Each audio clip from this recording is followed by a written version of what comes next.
Hey, this is Rich over at TVP Live with another quick tips tutorials brought to you by Photoshop Elements Custom Tutorials Group. And let's jump right in with today's poster who wants to know how to clean up this outline of a Christmas tree. If I zoom in, you're going to see what's going on with it. It's pretty low resolution and there's a bunch of jaggies and stuff that the poster wanted to clean up. So what I'd think to do is to recreate it by using it as a template. So the first things I want to do is sharpen the whole thing. So I'm going to go ahead and take that image, that layer, come up here to enhance, and I'll go to auto sharpen. Now watch the image. Boom, it just got a little bit sharper, and that makes it easier to cut it out. So the next thing I want to do is get rid of the background. We want the white background, but we don't need it in the same image because we really want to just work with the lines, and that's it. So let's go ahead and grab the magic tool and come down here. The tolerance is set to 25%. That's probably a good number because this is pretty sharp. So if I click on the white over here and hit delete, you can see there's not really much white beyond the black. So that's a good tolerance number to use. And while I'm at it, I'll get rid of this little portion right there. The next thing to do is to get rid of what else we might not need. We don't need the star because it's in good shape, and we don't need this bottom piece. So we're going to not delete it, but we're just going to cut them out on a separate layer. So I'm going to, with the polygon tool, zoom in here, and I'm going to cut this bottom piece out because we don't need it right now by going like this, and then come over here, and then come on over to this side. Now I can just come down here, over here, double click. That closes the polygon and it gives us the marching ants. I'll go ahead and right click and I'll hit cut. That will cut it into, and watch up here, it'll make a new layer. Boom. So now I just cut it. I can turn that layer on or off. See that? And that's how we can cut parts out. Let's go ahead and do the same thing with the star. With the polygon tool, I'm going to start over here in this corner and I want to cut that star out. So I'll cut beyond it, but not touching anything else. Left click, boom, boom, boom, boom, boom. Double click here. It closes the marching ants and closes the whole star within that. If I right click and hit cut, it gave me an error. Why? Because I have the wrong layer chosen. So I'll hit OK, choose the right layer, and do that cut again. Right click and do layer via cut. And it just created a new layer, which is the star. So now we were able to isolate the star, the bottom piece, and the tree itself. And this gives us the opportunity now to work with just the tree. But before we do that, I'm going to go back and add a layer of white in the background so we could turn that layer on and off when we need it. So I'll add a blank new layer. I'll drag it down to the very bottom.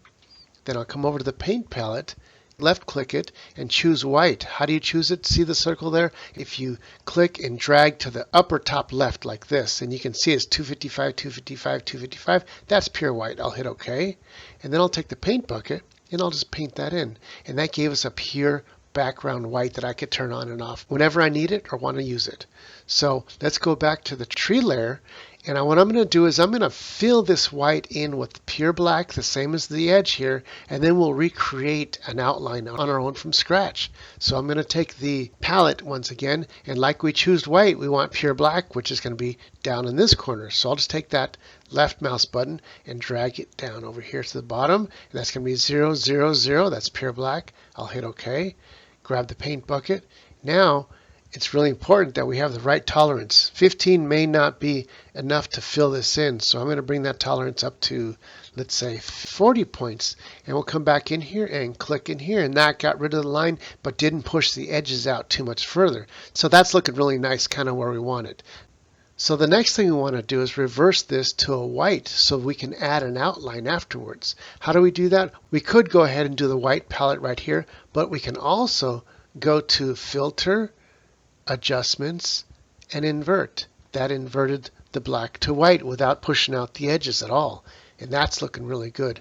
Now we can right click on this, Edit Layer Style, and then go to Stroke. Now it's by default at 1 pixel and the position is on the outside. If I make it bigger, look what's happening. But it's really important to put this on the center so that it will soften the edges to exactly what the original edges was.